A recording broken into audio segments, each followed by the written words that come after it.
My daughter's wedding is starting. Hurry up and come. What? Your daughter is still in high school, isn't she? My name is Nancy Wilson. 15 years ago, my husband left me to remarry his mistress. Since then, I've been raising my daughter, Emily, as a single mother. At the time of the divorce, I was working part-time, but now, thanks to my hard work, I run my own business. Currently, Emily is in high school and is gradually becoming more adult-like, recently starting a part-time job. Emily, who used to always call me mommy, has now become so reliable that she even helps me out. We have a great mother-daughter relationship and spend every day laughing and having fun together. This takes us back about 15 years. At that time, I was married to my then husband, John, for 6 years, and our daughter, Emily, was 2 years old. Both John and I worked, and since his family owned a business, he had a high income as the next company president, so we never struggled financially.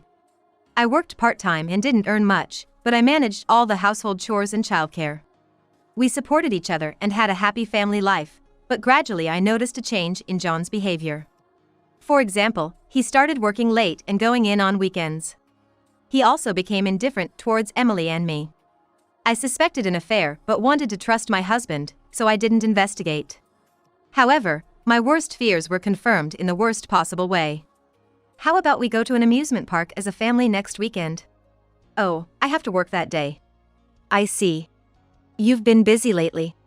Yeah, I'm gonna be the next president of the company. Well then, Emily, let's go, just the two of us. Let's go. Even though John was indifferent, I didn't confront or question him. I thought he was working hard for our family.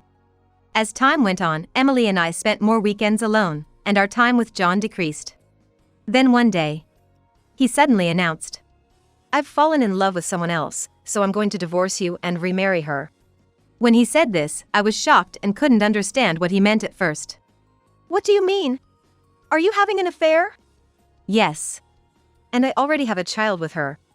What? I was even more shaken by the revelation of another child. John had shown no signs of this behavior when we were dating or married.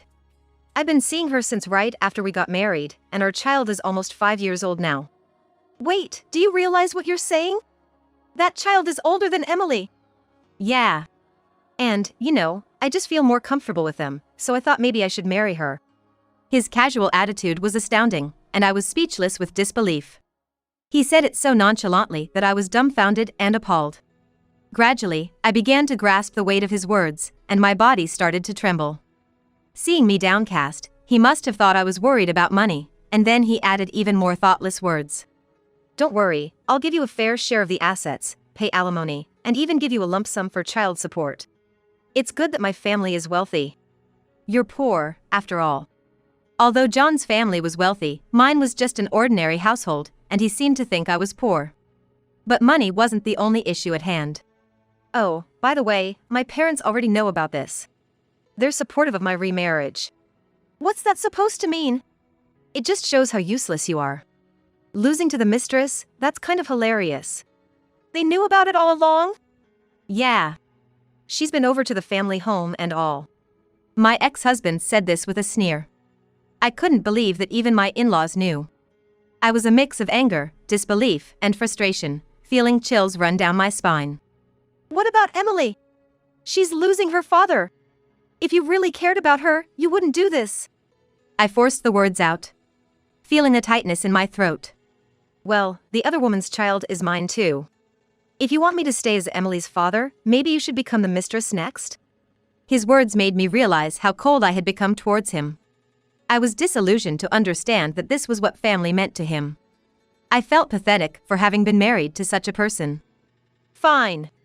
Do whatever you want. When I updated my bank book, I saw a large deposit, and my savings increased significantly.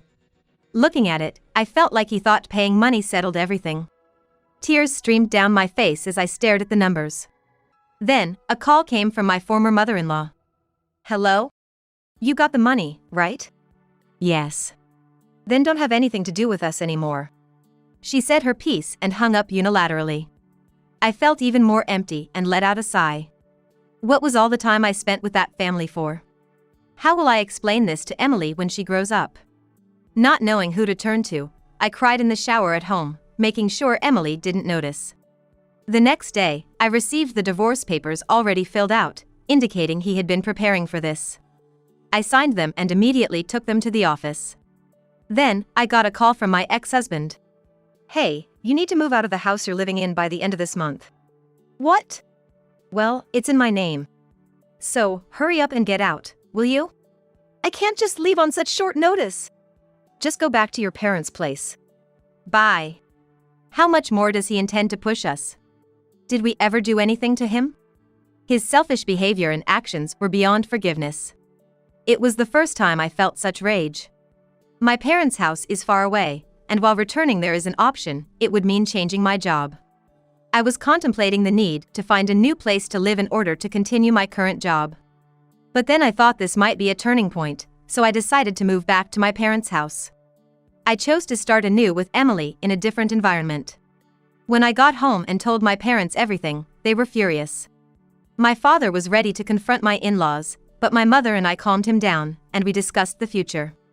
We decided not to have any further contact with them, and my parents were eager to support Emily and me. I felt sorry for my parents, knowing they must be suffering more than me. They gave me kind, positive words. They took care of both me and Emily and said I didn't need to work until I felt better. But I couldn't rely on them completely, so I started looking for a job the next day. I immediately started job hunting and took care of all the necessary administrative procedures, doing everything I could to ensure Emily wouldn't face any hardships. While I was at the employment agency looking for work, a call came in from a friend. Hello. Hey, Nancy. Are you okay? What do you mean? Did you get divorced? I hadn't told anyone but my parents about the divorce, so I was taken aback by her words. How did you know? It's on social media. Some woman posted snatched a wife's husband with a photo, and your husband was in it. Hearing this, I couldn't focus on job hunting. I looked at the social media post my friend shared. There was a photo of my ex-husband smiling with a young woman and a child, and my heart sank. Is this true? Are you okay? Yeah, it's true. Everything happened so suddenly. Where are you now? For now, I'm at my parents'. Good, you're not alone. I was worried. Sorry to worry you. Don't be. I'll let you know if I find out anything else. Thanks. After hanging up, I stared at the photo on social media, wondering if my daughter and I were sacrificed for their happiness. It's one thing for me to go through this, but Emily too. I felt tears coming but held them back in public. I went to a nearby park and sat on a bench, lost in thought. Why has this happened? Despite my instincts telling me not to look, curiosity got the better of me, and I found myself scrolling through the past posts. The mistress's social media didn't show my ex-husband's face, but there were plenty of posts that made it clear they were together. If I had investigated for infidelity, there would have been plenty of evidence. My lack of engagement with social media was a blind spot. I was so oblivious for such a long time. During our marriage, I was blissfully unaware, believing we had a happy, ordinary family life. I thought my ex-husband adored Emily, but recalling the conversation when he announced the divorce, I realized it wasn't true. The one who suffers the most is Emily. I shouldn't be so down. Before I knew it, I had spent 2 hours in the park, lost in thought. I decided to head home. When I got home, my parents had prepared dinner, but I had no appetite and told them I wasn't feeling well before returning to my room. Will time heal the pain of this situation? As I lay in bed, Emily came into my room. Mommy, are you going to sleep? Seeing her face brought tears to my eyes, and I hugged her tightly. Then Emily patted my head, saying, It's okay, Mommy. Her innocent gesture gave me strength, and I felt a bit more positive. Emily, Mommy will make sure you're happy. Yeah. She probably didn't understand what I meant, but with Emily, I felt like we could overcome anything. That was the day I started to feel hope again. Fast forward 15 years. Now, my income has increased, and I've managed to build a small single-story house. Emily has grown into a reliable high school student who even helps me out. Our mother-daughter relationship is strong, almost like friends, spending time together. One day, I received a call from an unknown number. Due to my work, I often get calls from clients, so without any suspicion, I answered. A familiar voice was on the other end. Hello? Hey, long time no see. I instantly recognized the voice as my ex-husband's and immediately regretted picking up the phone. Do you need something? Do I need something? That's pretty cold. Still poor, are you? If there's nothing else, I'm hanging up. Wait. I'm offering to get back together with you. What? I was stunned by his incomprehensible statement. It was clear he hadn't grown at all in these 15 years. I'm saying I'll support you again since you're probably still poor. No, thank you. I'm not interested. It's impossible. Don't be so stubborn. Goodbye. I hung up without further discussion. He kept calling back, but I ignored it, and then he started emailing me. You need money, don't you? Listen to me. You still love me, right? I'm saying I'll be with you. You're not in a position to ignore me. Answer me. Even my old classmates who used to be wild have probably settled down by now. But this man seemed stuck in time. I felt a chill of disgust and rubbed my arms when Emily approached me. Mom, are you okay? Are you cold? No, I'm totally fine. If you say so. I couldn't let Emily know about this. She would be hurt to know her father was such a person. I deleted the texts from my ex-husband and blocked him. I also blocked his number so he couldn't contact me anymore. But a few days later, an unknown number called me. Assuming it was nothing to worry about, I answered. Hello? Nancy. Is it true you've blocked John? It was my former mother-in-law. I sighed heavily. Please, we're strangers now. I'd prefer not to be contacted. What are you talking about? You're going to be his wife again. What? No, I'm not. How can you say that? John is forgiving you. What for? There's nothing I need forgiveness for. You were useless, and that's why he left you. He's forgiving you for that. This conversation is going nowhere. Goodbye. Wait a minute. I hung up again without hesitation. And immediately blocked her number too. Mom, are you okay? You've been getting weird calls lately. What do you mean? Have you been getting strange calls? Emily is sharp. But I couldn't worry her, so I brushed it off. I have a lot of clients. Work can be tough, you know. Okay. But let me know if something's up. Thanks. I considered changing my phone number, which I hadn't changed in over 15 years, but I hesitated. Changing it would mean notifying clients and various agencies, not to mention Emily might get worried. The stress from the constant calls from my ex-husband and former mother-in-law using different numbers kept mounting. Then, one weekend, I received a call from an unknown landline. A quick internet search revealed it was from a wedding venue. A wedding venue? I don't have any clients there. As I pondered calling back, the phone rang again, so I answered. Hello? Your daughter's wedding is starting. Hurry up and come. I recognized the voice as my ex-husband's, but couldn't understand what he meant. Seriously, you're useless. If you hurry, you can still make it. What? Don't what me. What kind of parent misses their daughter's wedding? I glanced over at Emily, lounging on the sofa with her smartphone. Thinking it was a serious case of a wrong number, I told him so. I think you have the wrong number. Don't play dumb. You're Nancy, aren't you? Huh? That makes even less sense. I'm talking about my daughter's wedding. Emily is still in high school. What? Emily is still in high school. What are you talking about? No, I mean, my daughter's wedding. Your daughter? Yes. She's my child, so she's your child too. That makes no sense. Emily is my only child. Goodbye. Wait. I hung up, but he called back immediately. I could almost picture him hijacking the wedding venue's phone. It seems his attitude of caring only about himself, regardless of how it affects others, is still very much alive.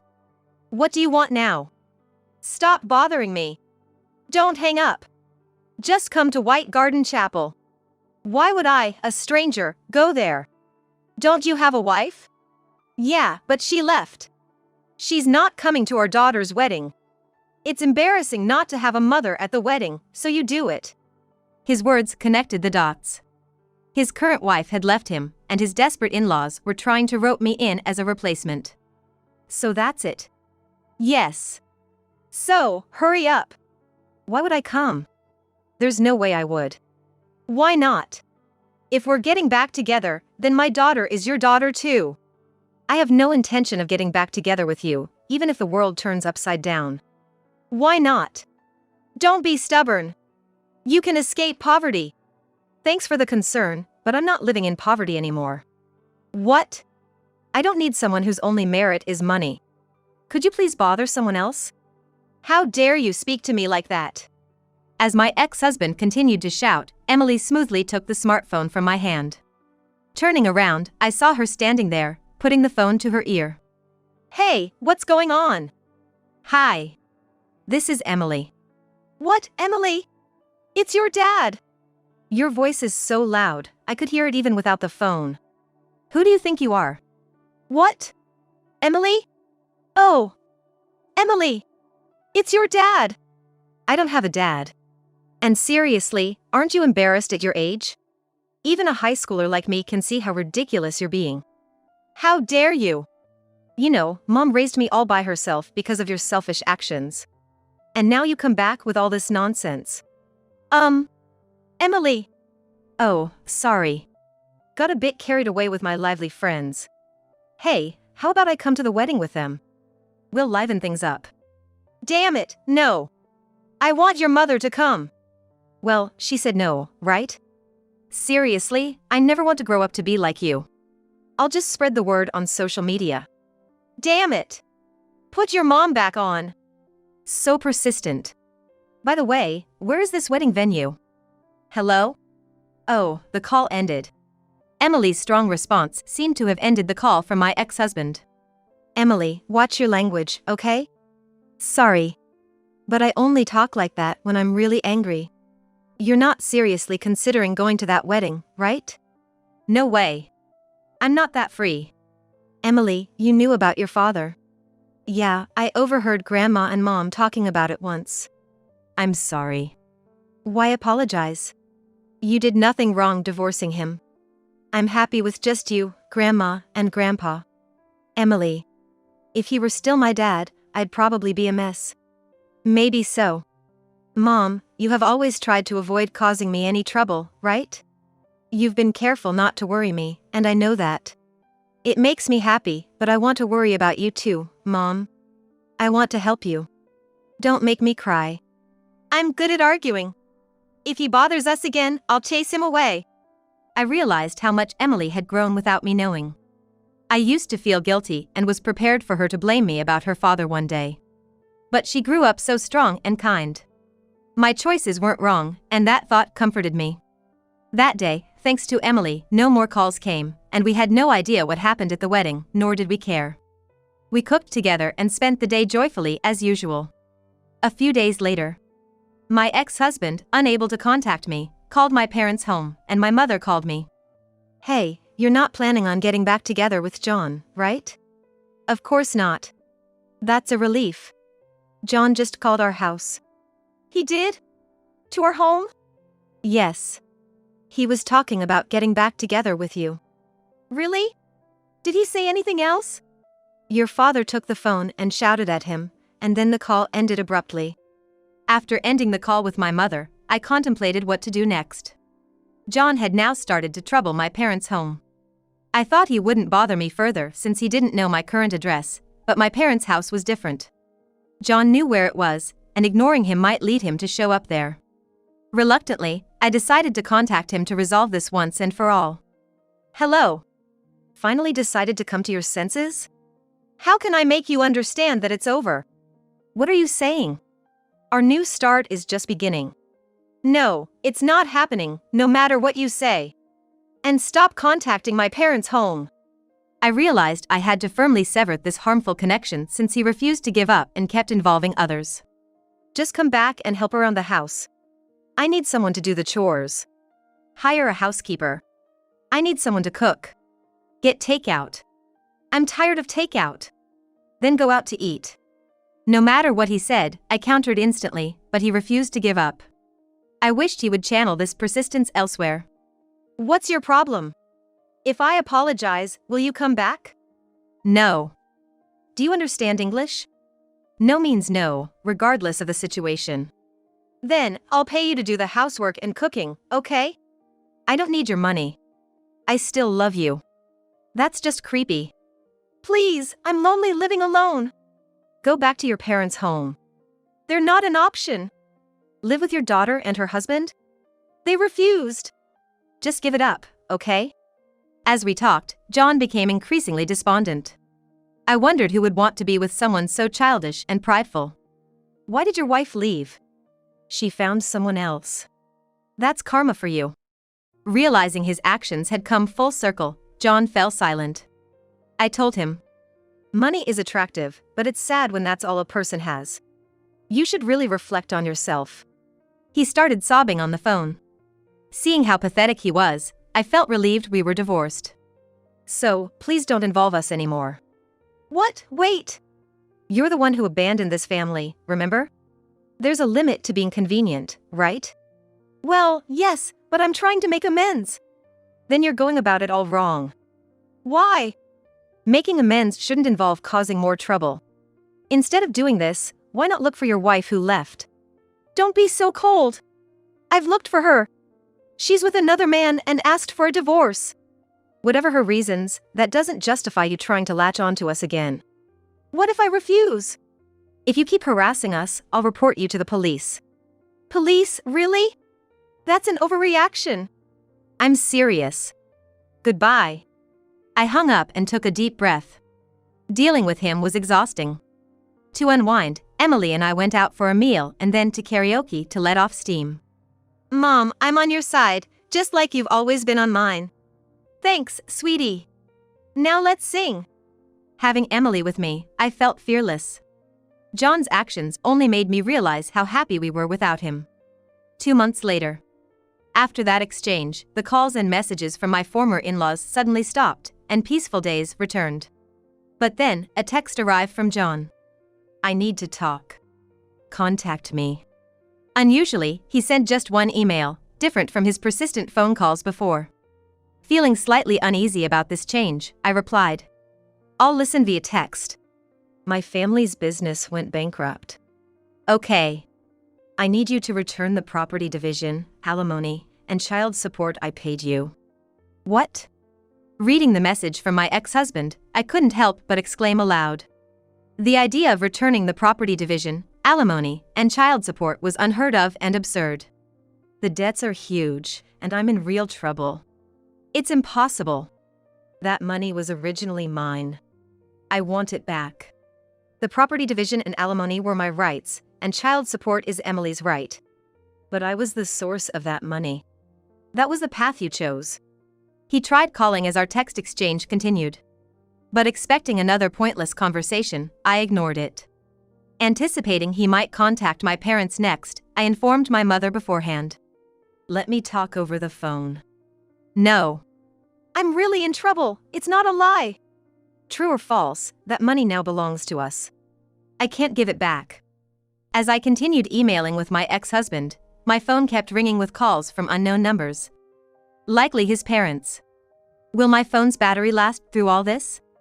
I mused lightheartedly while replying to the emails and ignoring the incessant calls. My mother wants to talk to you. No. Can't you even talk? No. If you don't respond, I might come to your house. Is that a threat? Not a threat, but I could threaten if needed. The unexpected nature of his reply almost made me laugh. It was bewildering to think what kind of mindset would lead someone to believe that threatening was an acceptable approach. So, it's okay for me to interpret that as a threat? If it makes you return the money. Then I'll proceed to the police. Holding my smartphone, I headed straight to the police station. Meanwhile, the notification sounds for texts and incoming calls continued to ring. At the station, I recounted everything to the police officers, who repeatedly asked if what I said was really true. They seemed unable to comprehend John's actions and words. Fortunately, due to my work habits, I had recordings of our conversations. Playing these for the officers left them dumbfounded. They sympathized, saying it must have been really tough, and agreed to issue a warning to John. After that, there were no more contacts from John, and I finally felt a sense of closure. But about a month later, Emily approached me, saying she needed to talk. We sat down in the living room, and she showed me her smartphone. Look at this. I saw that John had contacted her on her social media. Why didn't you tell me sooner? Just read everything first. Following Emily's lead, I scrolled through the messages and found this conversation. Emily? It's Dad. How are you? It's been a while. What do you need? I need you to persuade your mom. I'm in a tough spot financially. So, if we pay you, you'll cut ties with us for good?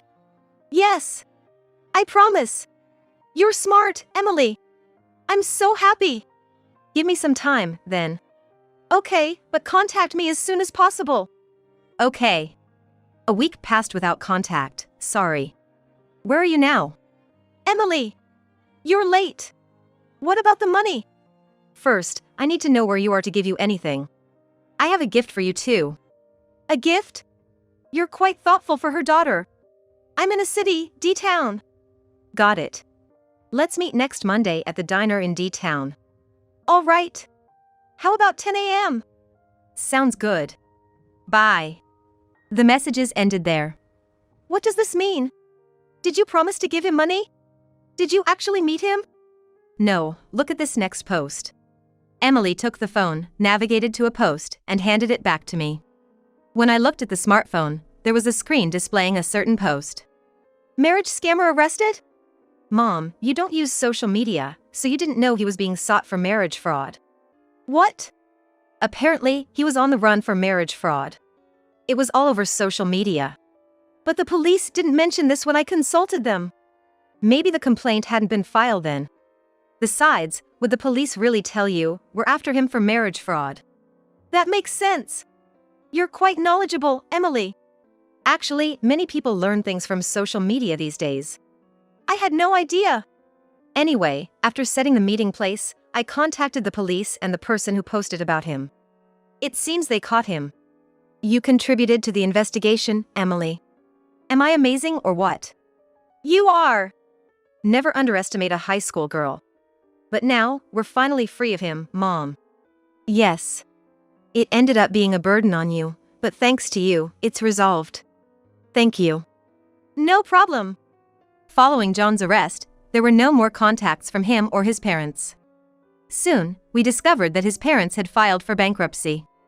Emily and I discussed it and decided to change our phone numbers as a precaution. Although it was a bit of a hassle to notify everyone of the change, it felt refreshing to make such a clean break. This experience brought Emily and me even closer, leading to more open and frequent conversations. I used to think of her as just a child, but looking back, she has always been the one helping me. It wasn't just me raising Emily, in many ways, she was raising me too. We've planned a trip next month with my parents, a family vacation that both Emily and I are eagerly anticipating.